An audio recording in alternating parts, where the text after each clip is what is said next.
Kita mulai ya. A'udzu billahi minasyaitonir rajim. Bismillahirrahmanirrahim. Alhamdulillahirabbil alamin wassalatu wassalamu ala nabiyyina Muhammadin wa ala alihi wa ashabihi wa sallama tasliman katsira. Rabbi israh li sadri wa yassir li amri wahlul 'uqdatam min lisani yafqahu qawli. Rabbana zidna ilman warzuqna fahman. Subhanaka la ilma lana illa ma 'allamtana innaka antal alimul hakim. Nawaitu ta'alluma wa ta'lim wa tadhakkura wa tadhkir wa naf'a wal intifa' wal ifadata wal istifadah wal hatha ala tamassuki bi kitabillahi wa sunnati rasulillah wa du'a ilal huda wa dalalata alal khair ibtigha'a mardatillahi wajhi wa qurbihi wa thawabih. Asatidati al-kiram, kaifa halukum? Alhamdulillah. Kita santai ya. Alhamdulillah. Ustadz Jalal ya. Ustadz Jalal dari Sumbawa Ustadz ya. Mahasiswa S2 di Unida Bahasa Arab PPA. Ustadz Dadang dari Surabaya. Alhamdulillah.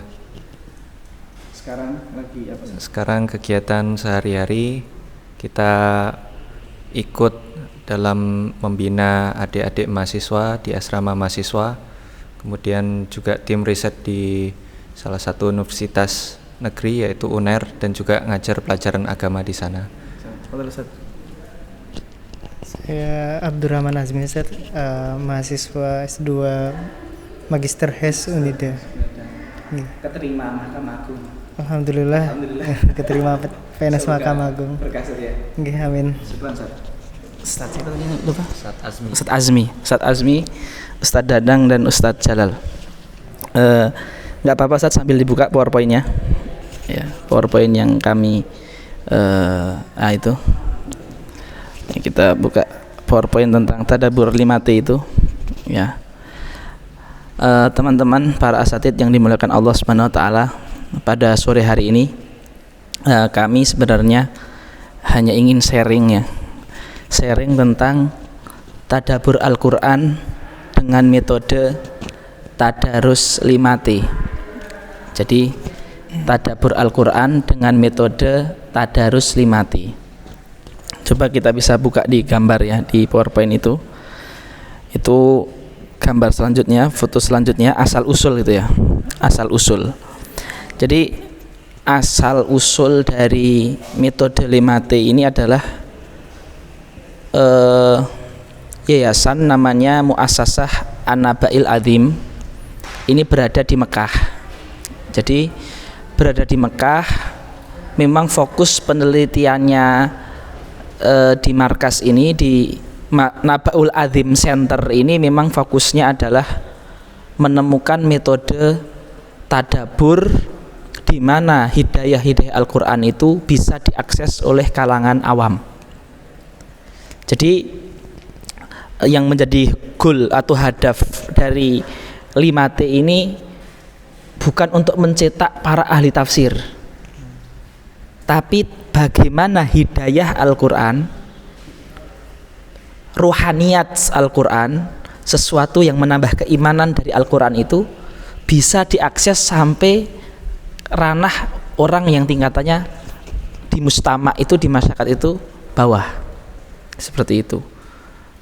Jadi ini yang dilakukan oleh Markas Nabaul Azim ini, dipimpin oleh seorang pakar tafsir dunia internasional, Profesor Dr. Asy-Syaikh Muhammad Ar-Rabi'ah.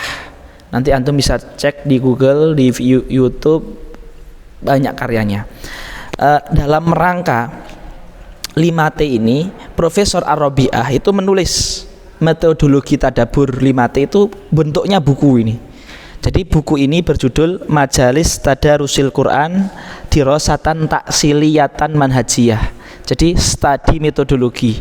Jadi metodologi 5T yang kita ringkes di PPT yang kita share tadi. Ada 2 PPT ya? PPT 1 bahasa Arab, PPT 2 bahasa Indonesia. PPT itu hanya ringkesan kotor bahasanya, ringkesan sangat singkat sekali dari metodologi yang ada di sini. Tapi karena antum semua adalah asatidz dan saya yakin sangat mampu untuk memahami metode ini, maka saya cukup menyampaikan poin-poin intinya saja.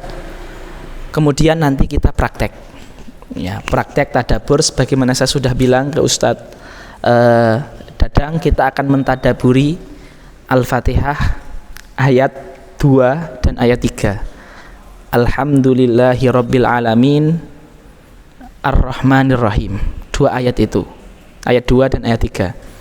Jadi itu nanti akan jadi praktek. Karena ketika kami mengambil bahasanya, mengambil sanad atau mengambil training selama kurang lebih 10 hari di Mekah tentang teori ini, kami juga praktek. Jadi peserta itu 20, semuanya praktek satu persatu di depan mentor, profesor dan doktor yang ada di An-Nabaul Azim Center ini. Jadi kita juga dikritik, terus dikasih masukan, dikasih yang bagus itu seperti ini. Nah, itu kita maju satu-satu. Setiap orang ketika itu diberi jatah satu surat. Maka biar afdal juga, setelah kami sampaikan teori singkat tentang metode ini, nanti kita praktek ringan 2 ayat saja, dan semoga setelah itu antum semua bisa menyebarkan ke tempat masing-masing. Para asatid yang dirahmati Allah Subhanahu wa taala, Ustaz, bisa dicek masih ngerekam nggak, Ustaz? Dilihat aja. Nah, syukran. Takutnya itu berhenti. Udah capek-capek ngomong gitu loh. Ya. Baik. Kita lanjutkan. Kita lihat di PowerPoint lagi ya. Apa itu tadabbur 5T? Ya, kita di slide selanjutnya. Slide selanjutnya. Apa itu 5T? Ya, lanjut lagi. Ya. Jadi hadis ini berbunyi seperti ini. Ma min qaumin yajtami'una fi baitin min buyutillah azza wa jalla yaqra'una wa yata'allamuna kitaballahi azza wa jalla wa yatadarasuna. Di sini hadis riwayat Imam Ahmad ini menyebutkan 3 tingkatan dalam kita belajar Al-Qur'an. Pertama, tingkatan qiraah, membaca. Kedua, tingkatan ta'allum, mempelajari walaupun hanya sendiri. Ketiga, tingkatannya adalah tadarus, yaitu saling belajar. Jadi kita mempelajari Quran dengan metode minimal 2 orang. Ada silang pendapat, ada berbagi ide, aktif. Lah, metode ini dinamakan metodenya tadarus 5T. Majelisnya oleh Profesor Rabi'ah dinamakan majalis tadarus. Beliau memilih kata tadarus. Ini bukan semata-mata feeling, tapi ini basisnya adalah ilmiah. Beliau meneliti di tafsir Tobari, itu tafsir muktabar dalam Khazanah Islamiyah, meneliti di dalam kamus Lisanul Arab Ibnu Mangdur Al-Afriki Al-Mali, dan itu juga kamus induk di dalam Khazanah kita keislaman.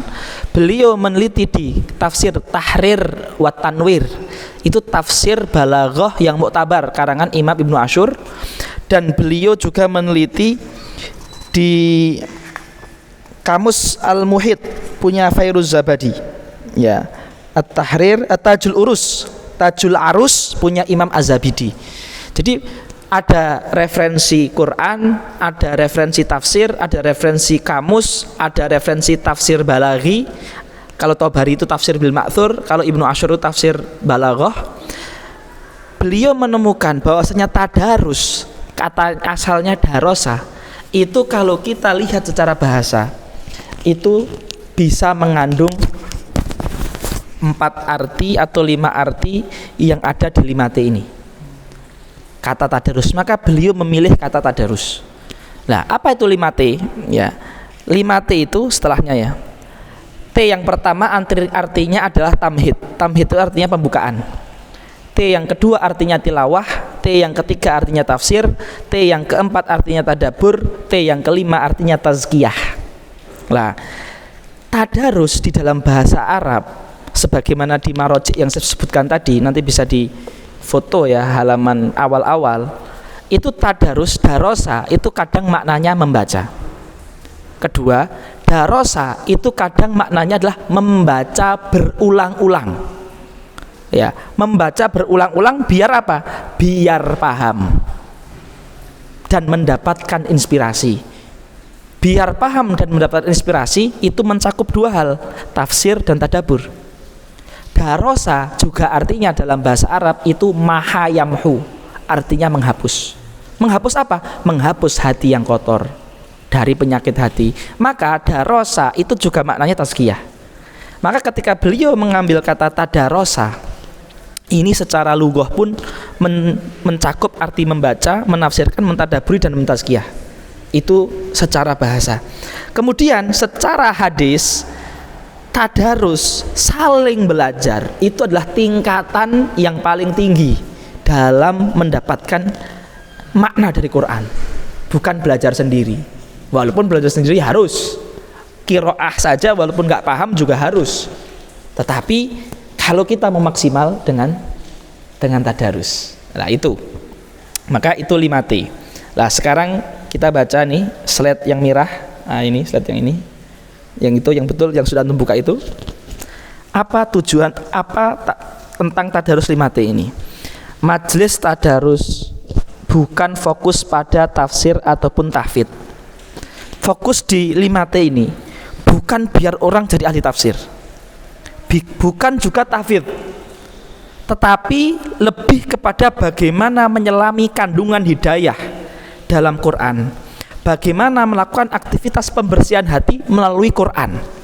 Jadi kalau misalkan kita di rumah, istri saya misalkan guru TK, anak saya petani, saya pedagang, saya tadarus dengan keluarga saya yang jumlahnya 3 orang membahas surat wal asri. Maka inspirasinya bagaimana yang dagang ini niatnya benar, yang petani ini bertaninya ikhlas, yang guru itu lillahi ta'ala. Maka hidayah apa yang bisa diambil dari wal asri sehingga menjadi motivasi hidup. Jadi motivasi hidup orang bukan psikolog barat, bukan status di Instagram, bukan juga status artis yang lagi viral di TikTok, tapi motivasi hidup orang dari Al-Quran. Nah, tujuannya di situ. Bagaimana Quran menjadi inspirasi hidup dia, pegangan hidup dia. Maka dari itu, guru kami Profesor Robiah mengatakan ke kita, kalian bisa mengajarkan Al-Fatihah sampai wadduha. Nggak usah hatam juz amma, nggak usah 30 juz.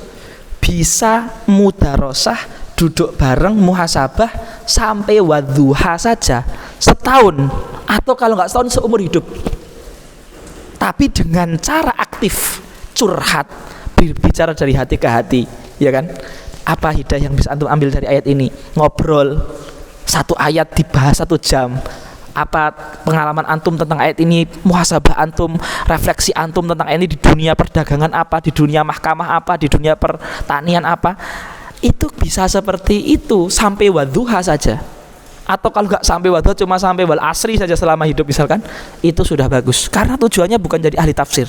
Tujuannya, karena ahli tafsir itu hanya ulama saja yang bisa usul fiqh, bisa ilmu lughah yang khusus. Tapi hidayah Quran itu tidak hanya untuk ulama, untuk semua orang Islam, bahkan orang kafir, ya kan? Seperti itu. Nah, maka dari itu di kurikulum yang ditulis langsung oleh Profesor Robiah selama sebanyak 3 jilid itu hanya menafsirkan dari juz amma, juz 29, juz 28. Dan kalau kita bisa hatam juz hatam belum juz amma sampai wadduha saja, itu setahun itu sudah bagus. Ya, sekarang kenapa rahasianya kok beliau memilih juz 30 atau surat-surat pendek?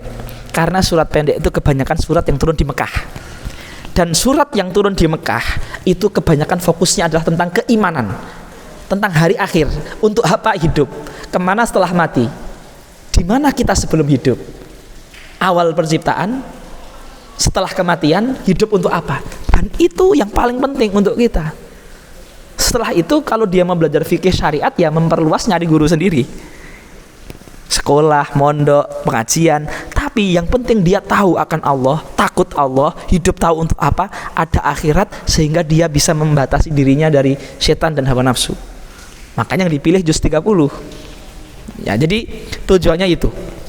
Maka setelah selesai majelis ini, ketika antum misalkan mentargetkan untuk keluarga, untuk anak istri, untuk halakoh, untuk kelompok antum, untuk tempat kalangan kerja antum, masjid antum, TPQ antum, TPA antum, mentargetkan seumur hidup bisa khatam Wadduha itu sudah cukup. Karena tujuannya bukan untuk jadi ahli tafsir, mendapatkan hidayah Quran untuk membersihkan hati kita, kita amalkan di dunia nyata. Tujuannya di situ. Jadi ini 5T itu di situ. Hadirin yang dimuliakan Allah, jam berapa Ustaz? Jam 16. Kita targetkan jam 5 sudah mulai praktek ya. Karena ini enggak terlalu sulit. Sekarang kita akan menafsirkan apa itu 5T. Kita lihat di yaitu betul udah sampai itu ya, ini Ustaz ini. Ya, akan jelaskan ya. 5T. T yang pertama artinya tamhid. Tamhid itu pembukaan. Maksudnya apa? Ya, antum sebagai ketua majelis yang akan mengajarkan tadabbur kepada para hadirin, itu antum membuka ayat atau surat itu dengan pembukaan yang informatif dan menarik. Contoh ya, pada sore hari ini kita akan mentadaburi surat Al-Asr. Surat Al-Asr ini kata Imam Syafi'i, seandainya Quran hanya mengandung wal asri, itu cukup untuk pegangan hidup. Itu kata Imam Syafi'i. Lah itu kayak gitu namanya. Iya, asbabun nuzul tentang ayat itu. Ayat itu intinya tentang apa? Yang penting informasinya kalau mustamiknya awam sesimpel mungkin. Kalau mustamiknya santri ya ditambahi tingkatannya, sesuaikan. Di sini kita tidak untuk muluk-muluk, tapi bagaimana yang penting keluar dari majelis apa dari ayat yang bisa kita amalkan untuk hidup kita. Kalau saya punya istri, apa yang bisa saya perbaiki dari hubungan saya dengan istri saya. Kalau seorang PNS, apa kekurangan saya di kantor yang kurang sehingga dari ayat ini kita ini kan. Seperti itu. Kemudian T yang kedua adalah tilawah. Harus wajib dimulai majelis dengan pembacaan ayat Al-Quran. Boleh dengan saya, boleh saya menyuruh satu orang, boleh bareng-bareng, boleh saya mengucapkan dan kalian menirukan. Yang penting ayat atau surat yang ingin kita kaji di hari itu harus dibaca secara lengkap. Sebagaimana yang Sayyiduna Umar bin Khattab lakukan ketika melakukan tadarus Al-Quran bersama ulama perang Badar, senior sahabat.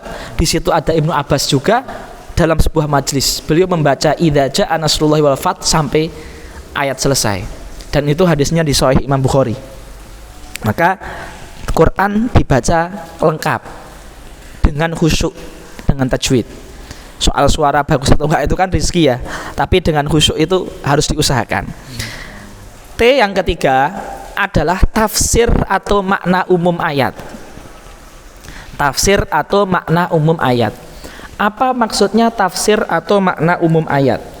Maksudnya adalah pemimpin majelis atau mudirul jalsah, yaitu di sini misalkan Ana di sini hanya membacakan tafsir inti dari misalkan wal asri demi waktu. Jangan masuk ke perbedaan fikih, jangan masuk ke perbedaan bahasa, jangan masuk ke perbedaan qiraat, jangan masuk di perdebatan nahwu, perdebatan shorof, perdebatan balaghah. Cukup demi waktu. Sudah. Intinya yang bisa menjelaskan tentang ayat-ayat tersebut. Intinya di situ. Kemudian baru yang keempat, tadabbur, mengeluarkan hidayah dari wal asri demi waktu. Saya memahami bahwasanya Allah itu menganggap waktu penting. Loh, kita pagi tidur, siang HP-an, sore main bola, malam ngantuk, belajarnya kapan? Wong Tuhan aja menganggap waktu penting, kok kita nggak menganggap waktu penting? Itu menurut saya. Antum sebagai dosen apa menurut antum? Antum sebagai hakim apa menurut antum? Antum sebagai mahasiswa apa yang antum ambil demi waktu? Paham kan? Nah, itu saya tulis. Saya pemimpin majelis saya tulis. Untuk apa? Untuk T yang terakhir, tazkiyah. Wahai Setio, saya kan Setio namanya. Kalau kamu merasa Allah menganggap waktu penting, tapi kamu tidak menganggap waktu penting, Apa tazkiyah kamu? Apa langkah konkret aplikatif kamu setelah majelis ini agar kamu lebih baik? Saya akan takut, saya akan taubat jika waktu saya hilang untuk yang nggak bermanfaat, apalagi yang makruh atau maksiat. Saya akan langsung taubat, sholat 2 rakaat. Itu namanya tazkiyah. Jadi kita dapat hidayah dari sebuah ayat, kemudian di T yang terakhir tazkiyah. Maka majelis ini wajib interaktif, wajib aktif. Setiap orang harus bicara, terutama yang T keempat dan kelima. Nah, inilah yang dinamakan dengan tadarus 5T. Nah, sekarang kita langsung aja ke praktek ya. Nah, kita praktek, bismillah.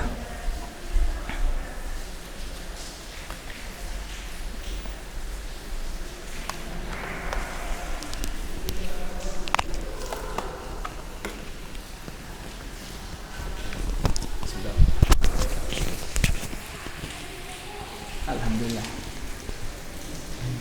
Bismillah.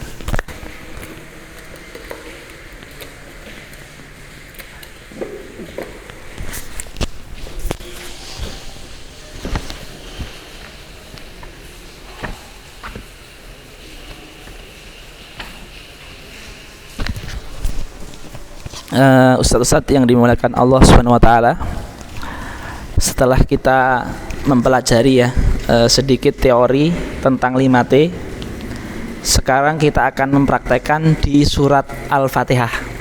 Kita akan mempraktekkan teori 5T ini di surat Al-Fatihah. Surat Al-Fatihah ini, Ustadz semuanya, itu dinamakan Ummul Quran, dinamakan Ummul Kitab. Bahkan Imam Ibnu Katsir pernah mengatakan Al-Fatihah itu adalah aslul kitab atau aslul Quran, pondasi Quran itu Al-Fatihah. Bahkan kemarin ini guru saya ya, Profesor Abdul Salam Al-Majidi, Profesor Dr. Abdul Salam Al-Majidi, seorang pakar Quran. Fadal. Ya. Fadal Ustaz. Ya. Ada. Hati-hati.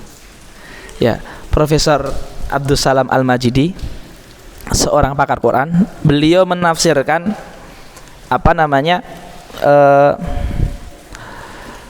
Al-Fatihah ya, menafsirkan Al-Fatihah itu di dalam 3 jilid. Ya. Nah, ketika itu kami di grup itu sharing, nge-share karya-karya Syekh Abdul Salam Al-Majidi ini.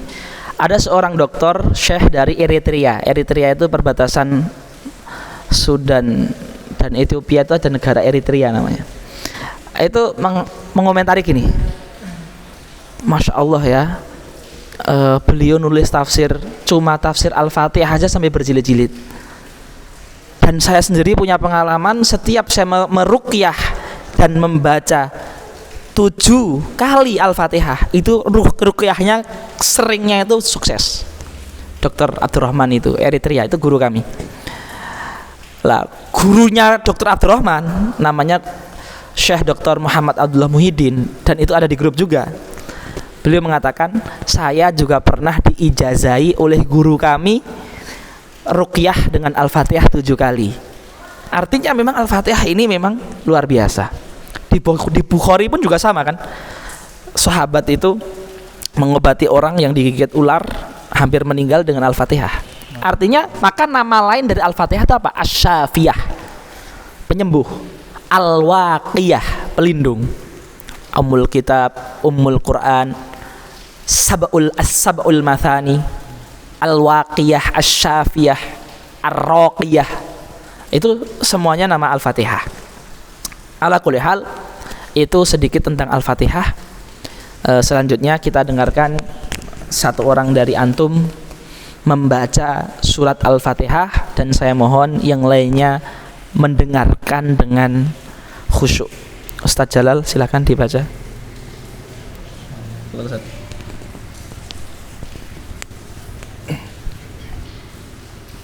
A'udzubillahi minasyaitonirrajim.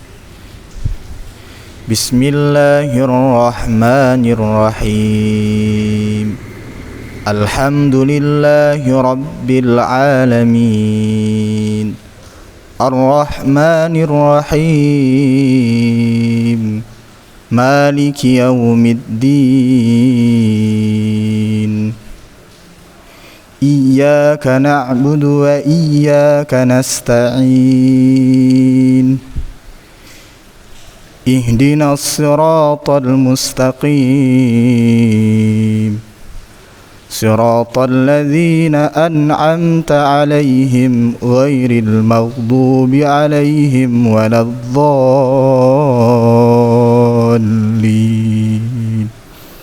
Amin. Syukran kathiran Ustadz Jalal hafidhakumullah. Shadaqallahul azim wa shadaqa rasulul karim wa nahnu ala dzalika minasyahidin wasyakirin. Terima kasih sekali Ustadz Jalal. A'udzu billahi minasyaitonir rajim sudah kami tafsirkan, kami tadaburi bersama di majelis yang lalu. Bismillahirrahmanirrahim juga demikian.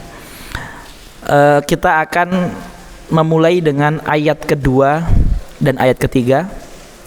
Alhamdulillahi rabbil alamin, segala puji bagi Allah Tuhan alamin. Alamin artinya seluruh yang ada di semesta selain Tuhan. Itu namanya alamin. Ar-Rahmanir Rahim, yang maha pengasih lagi maha penyayang. Jadi tafsir ijmali atau tafsir umumnya seperti itu, ya. Hadirin yang dimuliakan Allah Subhanahu wa taala, tafsir ijmali Al-Fatihah saya kira masing-masing sudah sering mendengar dan tahu, ya, dan ini sudah menjadi umum di kalangan kaum muslimin, alhamdulillah. Sekarang kita akan mulai dengan majlis tadabbur. Nah, ini kita akan mencari inspirasi, akan mencari hidayah yang ada dari alhamdulillahi rabbil alamin, ya, dari alhamdulillahi rabbil alamin. Akan saya mulai dengan saya, dan nanti masing-masing harus punya inspirasi dari alhamdulillah sesuai dengan pengalaman spiritual masing-masing, seperti itu, ya. Karena majelis yang kami lakukan ini itu justru nggak selalu yang datang itu ustadz. Ada yang datang itu pekerja JNT, pedagang sayur, ya kan. Terus kemarin ada yang di travel, ya kan. Jadi nggak selalu yang mengikuti majelis kami ini ustadz. Dan semua memang bicara, ya. Jadi tafsir yang kami sampaikan tadi itu hanya menjadi koridor umum. Tapi selanjutnya inspirasi itu setiap orang bisa untuk menginspirasikan, dan inspirasi ini tidak berkaitan dengan fikih, ya kan? Tidak berkaitan dengan fikih, sehingga kalau fikih kan yang berhak berbicara hanya seorang fakih kan, tapi inspirasi ini lebih kepada hal-hal yang meningkatkan keimanan, sehingga kita lebih semangat untuk melakukan amal soleh setelah ini. Jadi kayak apa ya, kayak pancingan, stimulus kita kadang-kadang, ya, nas'alullah salamah wal afiyah, ya. Terkadang kita tuh ketika membaca tulisan orang barat, tek, langsung termotivasi. Tapi ketika membaca Quran biasa aja. Lah, betul gak? Betul kan? Membaca quotes artis barat, perempuan yang mungkin seumur hidup gak pernah mandi junub dan gak pernah kerudungan, kadang langsung baca Quran biasa aja. Lah, ini tujuan kita tuh mengembalikan, menghidupkan hati kita. Maka dalam Quran kan afala yatadabbarunal Quran am ala qulubihim aqfaluha. Ya, jadi ketika kita melakukan majlis tadabbur ini, insya Allah Allah akan membukakan gembok di hati kita, yang sehingga ketika kita baca Quran kita bisa tek gitu loh. Dan kalau kita sudah tek dengan Quran, yang lain tuh nggak ada apa-apanya, yang lain tuh masih syek gitu loh. Ini Al-Quran, jadi kan, ini Al-Quran. Nah, insya Allah kita akan mulai dengan majlis tadabbur, ya. Tadabbur ini antum boleh mengambil dari pengalaman hidup antum. Antum pernah baca buku tafsir, buku sirah, buku sejarah, kimia, apa terserah. Yang penting menambah iman dan menambah amal soleh. Seperti itu. Taib. Alhamdulillahirabbil alamin itu kalau kami pribadi itu ya. Itu kami pernah diskusi ya dengan para guru. Kebetulan teman-teman saya yang datang itu guru-guru SD dan SMP. Itu dia mentadaburi dari sisi pendidikan jadi gini. Alhamdulillah, pujian hanya milik Allah. Kenapa Allah memulai Quran itu dengan Ar-Rahmanir-Rahim? Yang mana Ar-Rahman-Rahim terkesannya itu adalah sayang. Kesannya itu tidak menakutkan. Segala puji juga kesannya tidak menakutkan. Kalau di bahasa akidah itu ada khauf dan roja ya. Khauf itu takut, roja itu harapan. Jadi baik Ar-Rahmanir-Rahim, baik Alhamdulillah ini kesannya memberikan harapan. Beliau memahami gini, kalau Allah saja yang Tuhan semesta alam memulai kalam yang ditujukan kepada budak-budak dan hamba-hambanya dengan yang menyenangkan, maka seyogianya dan seharusnya kita guru menjadikan asas pendidikan kita, tarbiyah kita, taklim kita ke anak didik kita itu adalah sayang, tidak menyeramkan, tidak menakutkan, tidak mukul, tidak nempelin, tidak apa. Tapi kita mendidik anak itu harus landasan utamanya kasih sayang. Adapun terkadang marah itu porsinya harus minimal sekali dan tidak dilakukan kecuali di keadaan mepet.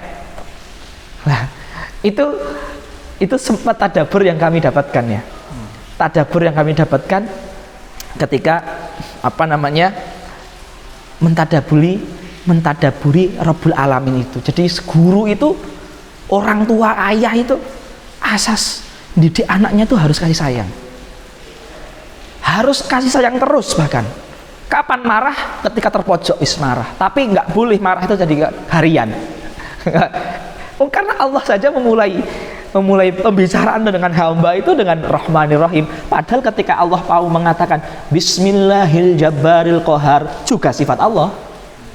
Ketika Allah mengatakan Al-Jahimu lillahi Rabbil Alamin, An-Naru lillahi, itu juga haknya Allah.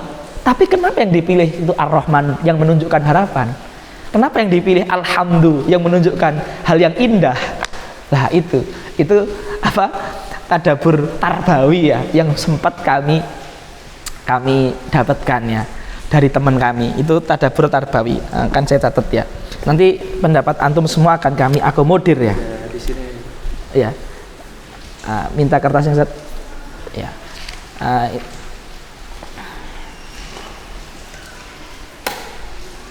Dari kita aja yang nulis. Saya saja. Kan saya Raisul Majlis. Oh.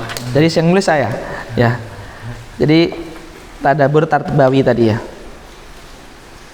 Jadi setiap orang nanti merefleksikan satu tadabbur. Tapi saya akan tambah satu lagi.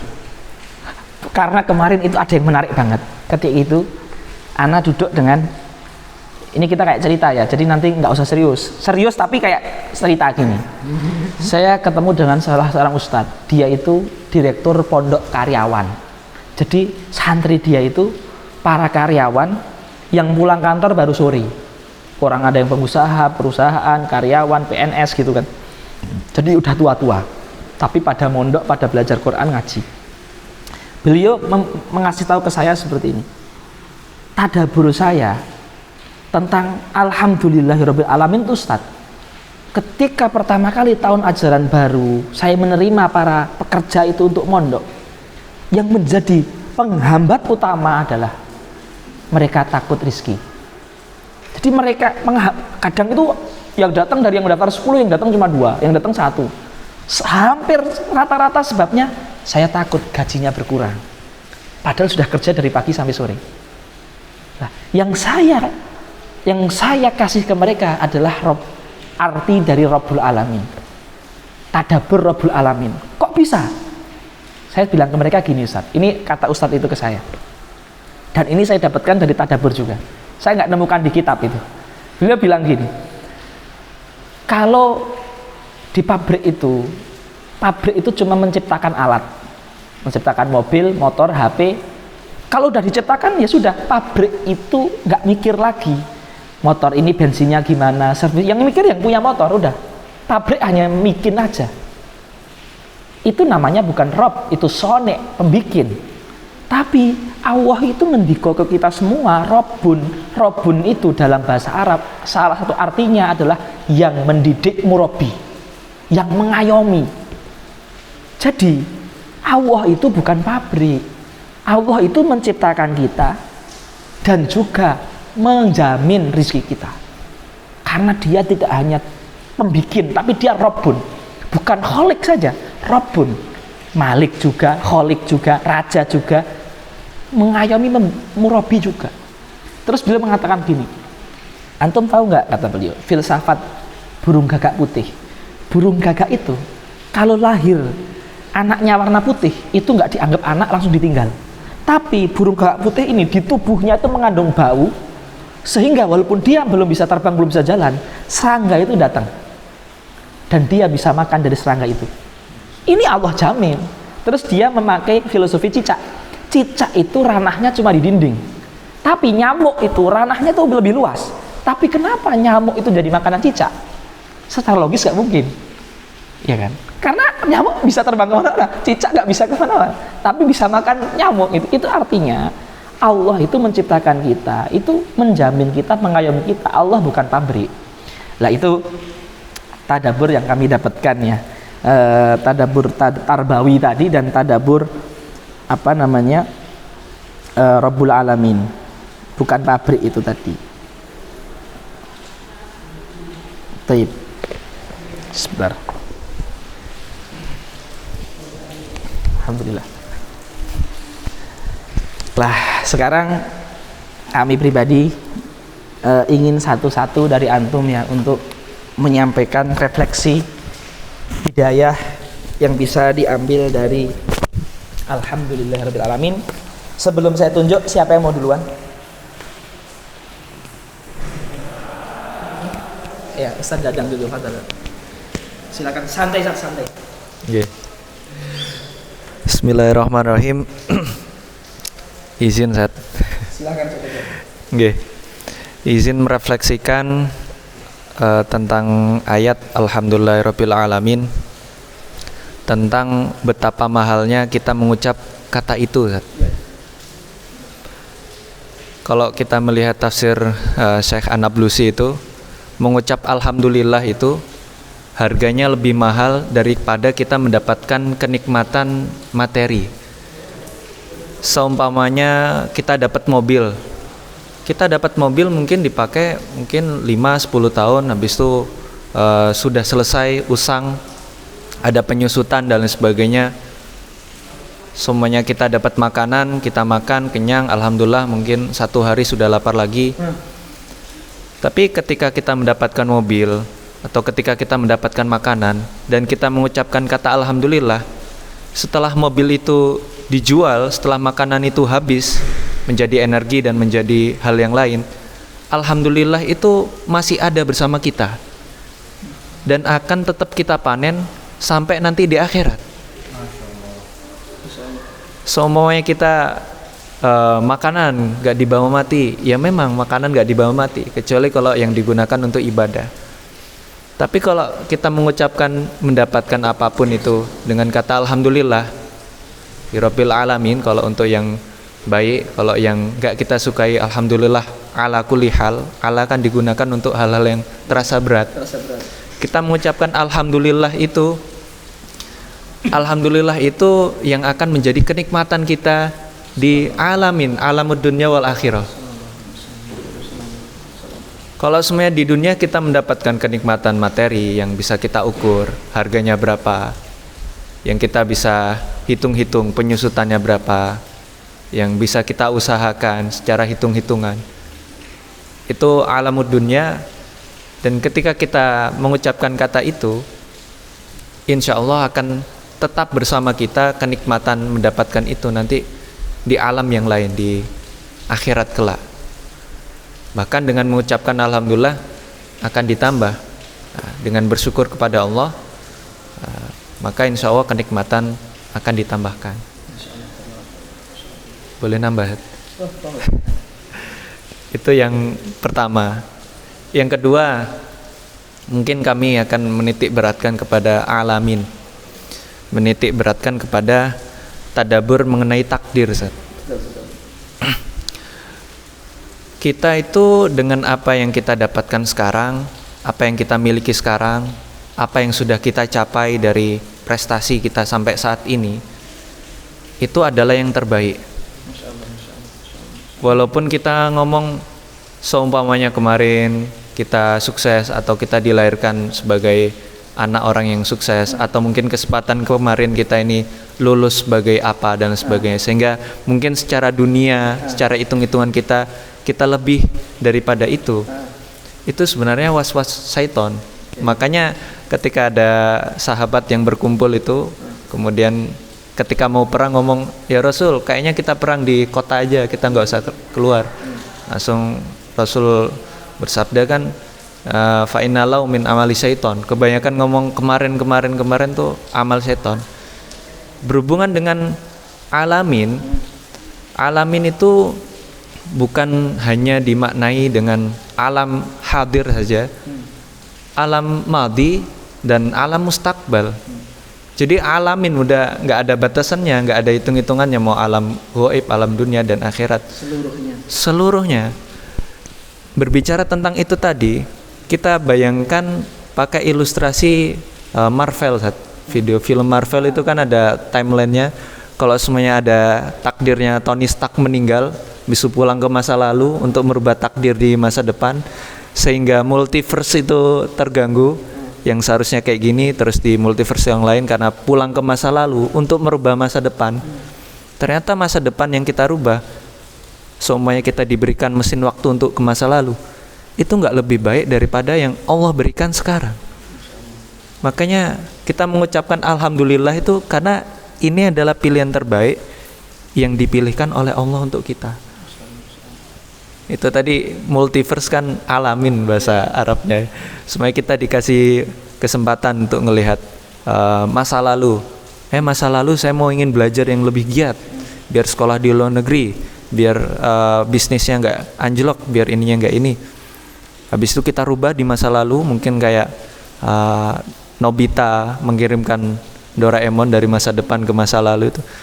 Ternyata yang lebih baik adalah takdir apa yang kita jalin sekarang. Mungkin aja kita di masa lalu menginginkan kesuksesan yang kita inginkan, besok pulang ke masa lalu, habis itu sekarang ini ternyata kita nggak sholat, kita sukses mungkin kita nggak sholat.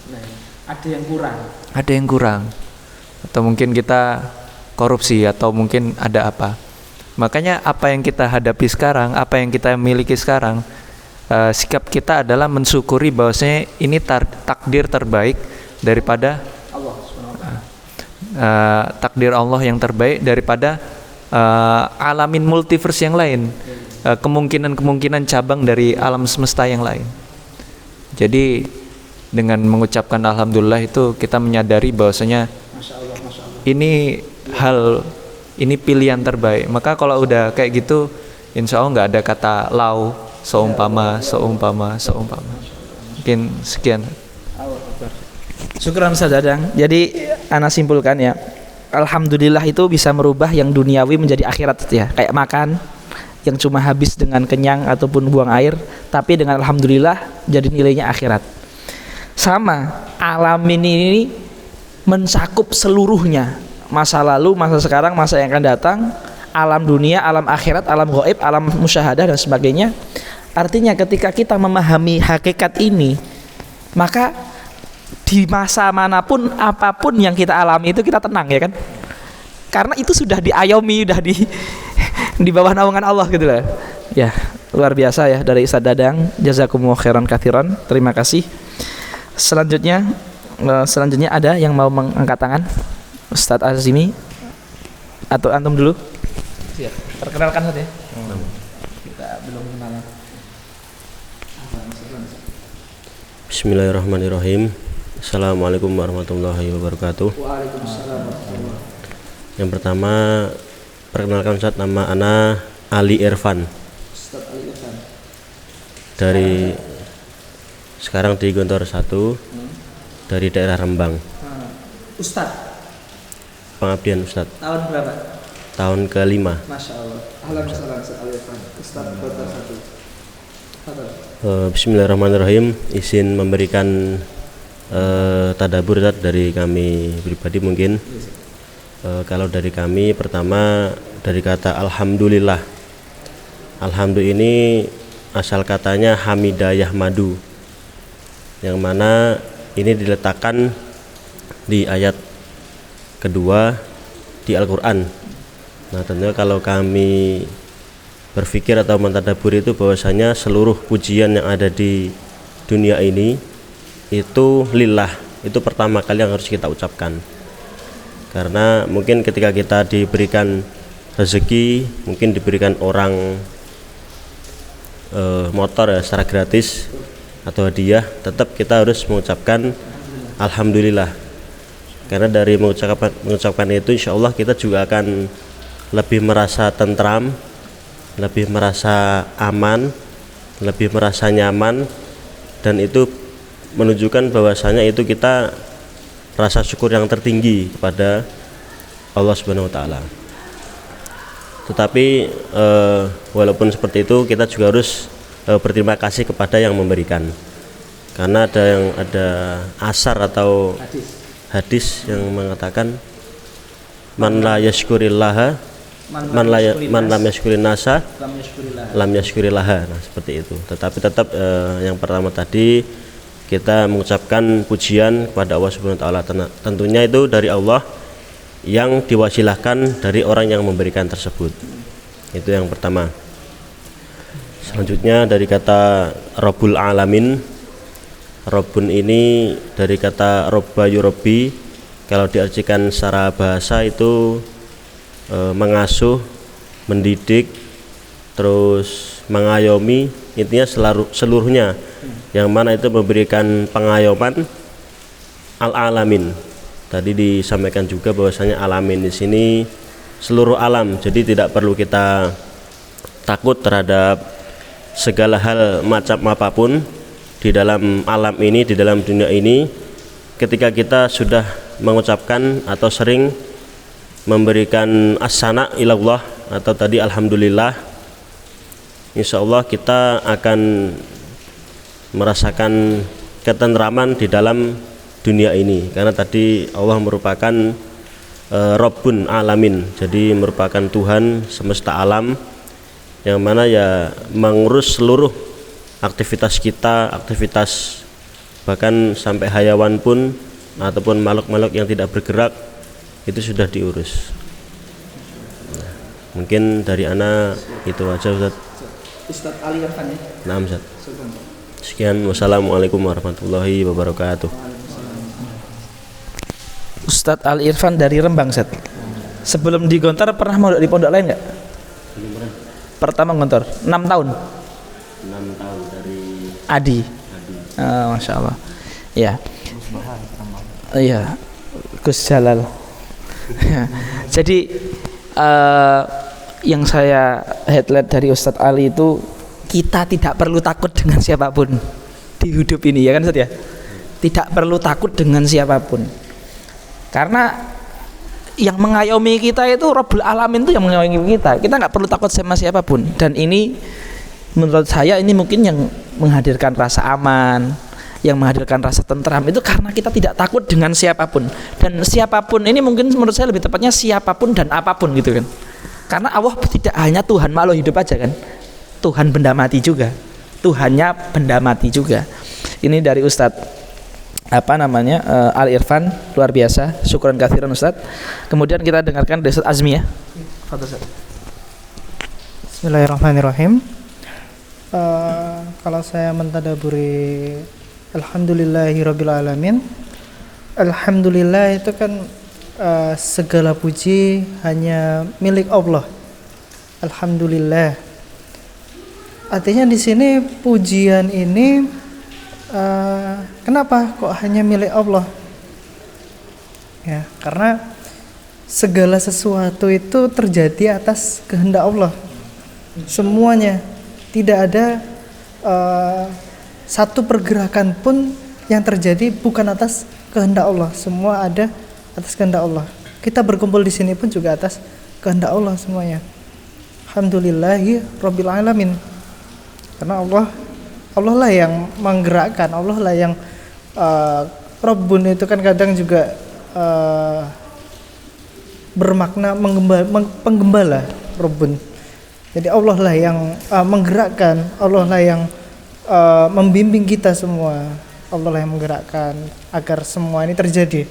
Kita misalkan diberi orang sesuatu, itu orang-orang itu digerakkan oleh Allah untuk memberikan sesuatu kepada kita. Nah, lalu mengapa sih pujian itu hanya milik Allah? Kenapa kalau misalkan kita diberi seseorang, kita tidak apa ya istilahnya, kita bisa berterima kasih, kita boleh berterima kasih, tetapi kita tidak boleh memuji, karena pujian itu hanya milik Allah. Maksud dari kata pujian ini berarti kan rasa terima kasih yang sangat berlebih, yang paling tinggi itu hanya milik Allah. Kalau kepada manusia kita hanya sekedar berterima kasih ya, karena memang semua itu ya digerakkan oleh Allah Subhanahu wa taala. Sampai muji-muji ya. Enggak sampai muji-muji. Masya Allah. Iya. Ya, jadi hikmahnya kita sebagai makhluk tidak boleh memiliki sifat ingin dimuliakan. Tentang saya memberikan segala sesuatu untuk orang lain, kita ingin dimuliakan, kita ingin biar orang ini berterima kasih. Padahal sesuatu itu kan milik Allah, bukan milik kita. Kita hanya dititipkan. Bahkan orang paling bertakwa pun dia tetap tidak memiliki kemuliaan. Maksud dari sini bisa jadi kemuliaan itu akan dicopot oleh Allah. Ya, terjadi karena suatu hal. Salah satunya karena kesombongan.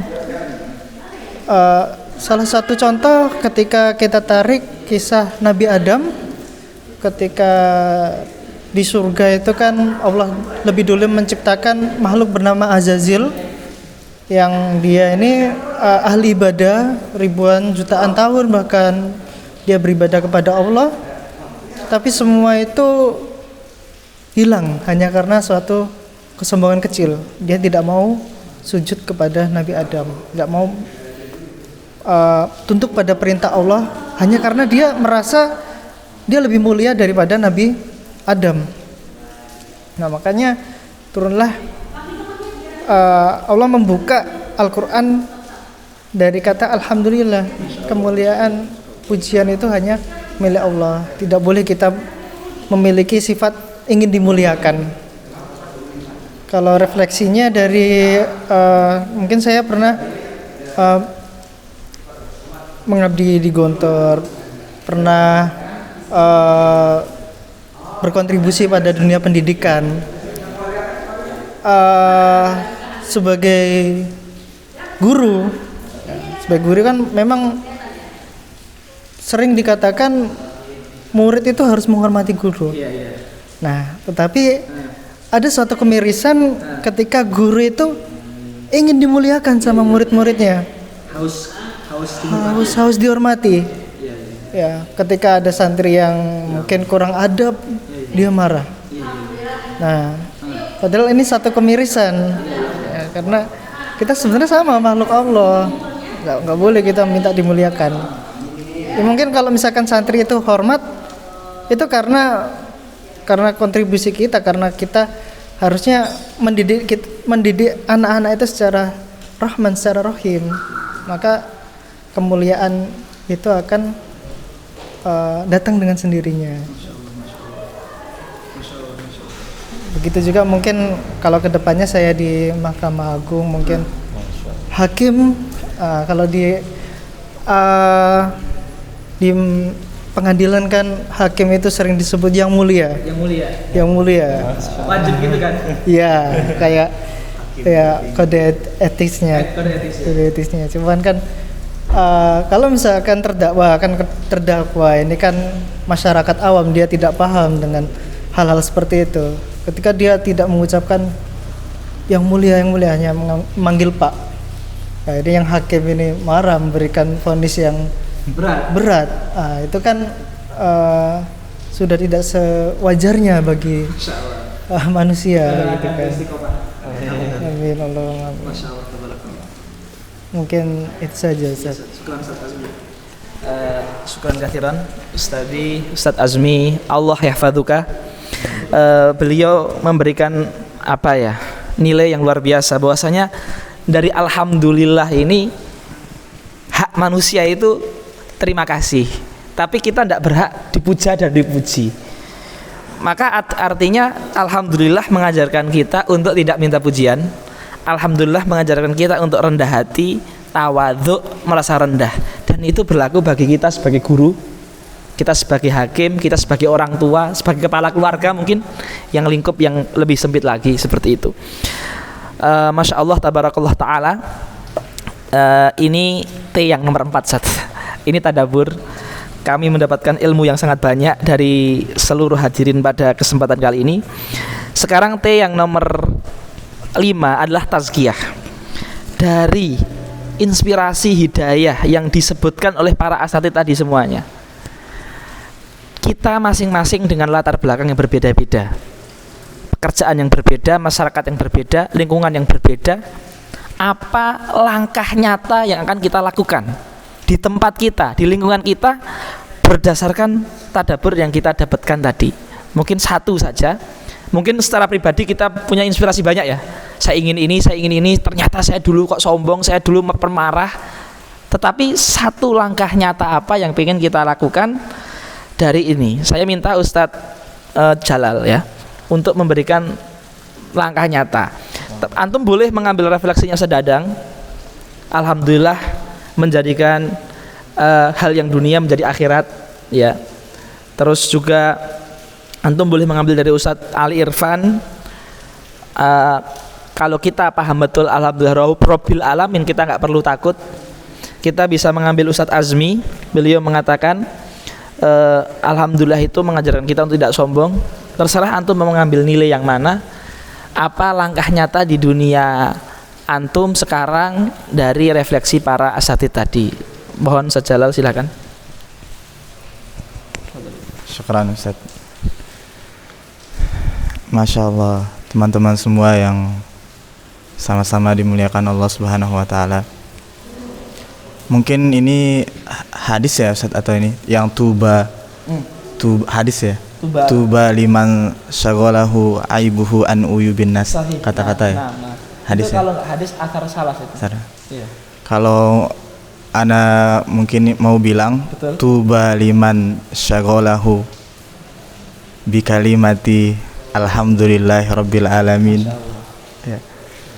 Kalau tadi Ustadz bilang alangkah berharganya nikmat yang mengucapkan alhamdulillahi rabbil alamin.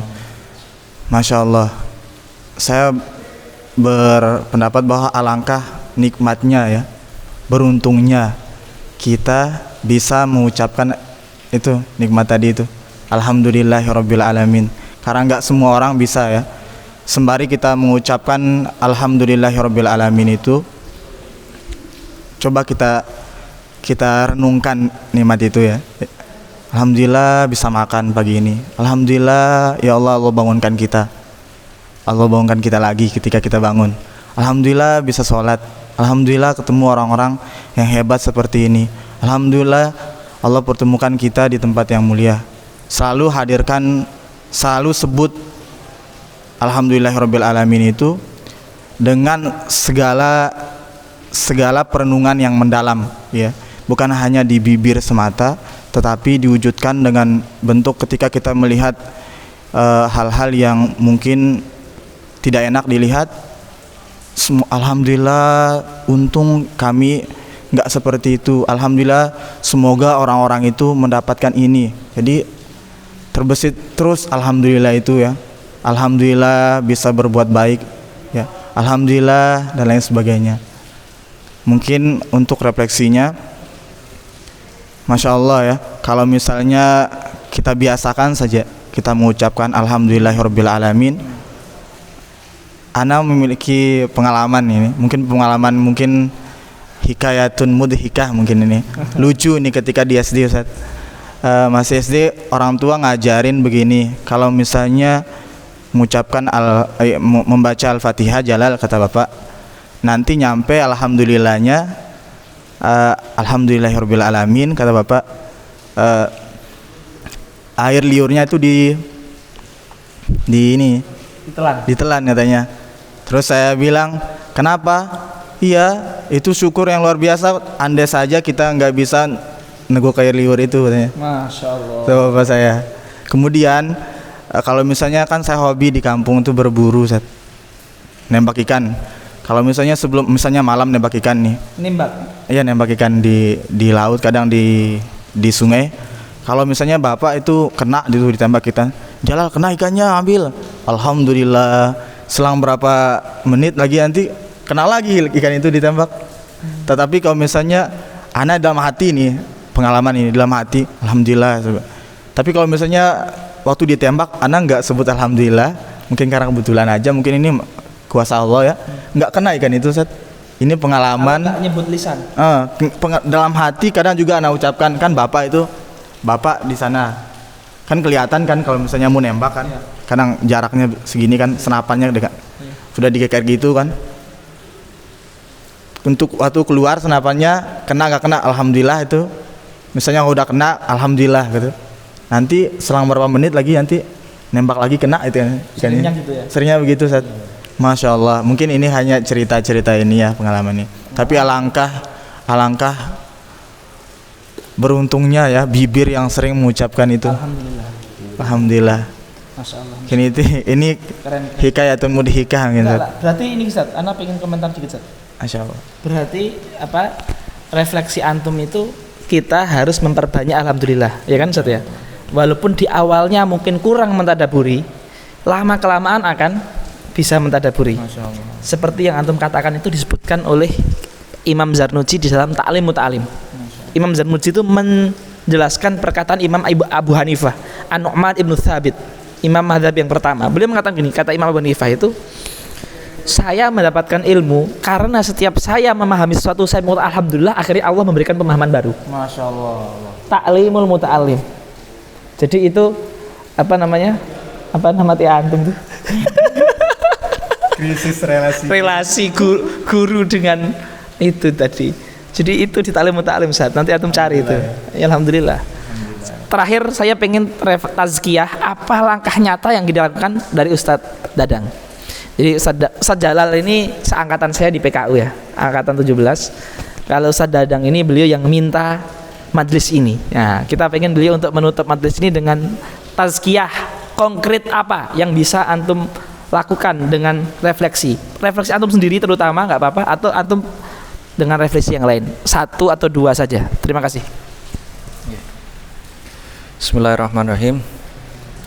Refleksi konkretnya, dengan kata alhamdulillah ini kita akan menjadi pede melakukan apapun itu, pede untuk mengambil keputusan dengan tentunya soalnya gini, ada buku namanya Bling. Apa? Bling itu artinya berkedip. Jadi inti dari buku itu bagaimana kita menentukan suatu hal dengan cepat dan tepat. Kalau kita pakai sholat istikharah, nunggu berapa malam, itu nggak selesai. Contohnya semuanya kita ini di mana Ustadz Dadang acaranya? Ya sudah, kita tentukan Bismillah, alhamdulillah. Nanti kalau semuanya ada apapun itu kita hadapi.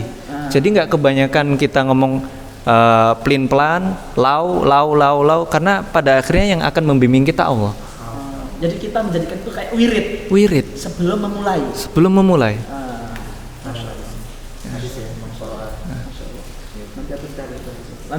Karena semuanya ini kan semua kita di masa-masa transisi. Nah, semuanya di masa transisi. Mungkin saya juga mungkin ada waktu untuk apakah tetap di UNER atau meninggalkan UNER. Beliau juga di masa transisi karena memang kita belum menikah dan menetap di satu tempat. Makanya dengan kata alhamdulillah ini akan membuat kita pede. Kita memilih keputusan bismillahirrahmanirrahim, alhamdulillah. Setelah kita mengambil itu alhamdulillah, nanti apapun yang terjadi itu takdir Allah. Karena kebanyakan kita gimana kalau ini, gimana kalau ini, gimana kalau ini, itu was-was bawah. Nggak mengikut sertakan Allah. Enggak. Akhirnya overthinking, akhirnya stres, bahkan ada kata-kata yang maaf, ada yang bunuh diri dan sebagainya, bahkan ada yang meninggal karena stres itu sendiri. Karena alhamdulillahnya itu nggak selesai, bahwasanya mau dia itu ada gagal di dunia, dia gagal di bisnis dan lain sebagainya, itu semuanya udah digariskan sama Allah. Kalau kita dengan itu, dengan wirid itu, ibaratnya gak usah yang panjang-panjang, mungkin kita akan kesusahan. Bismillahirrahmanirrahim, kita ngambil keputusan, alhamdulillah kita pegang. Nanti apapun yang terjadi pasti itu takdir Allah dan itu yang terbaik. Kami mengambilnya istifadahnya seperti itu. Syukron. Ini subhanallah. Dan kita kepikiran nggak ya? Kita tuh kan dalam Islam itu kan disunahkan memulai segala hal dengan bismillah dan disunahkan mengakhiri dengan alhamdulillah. Jadi seakan bismillah dan alhamdulillah itu ya kunci hidup. Dan itu uniknya di Quran itu bukan ditulis di ayat pertama dan ayat terakhir, tapi bismillah langsung alhamdulillah gitu loh. Kan unik itu kan, jajar gitu.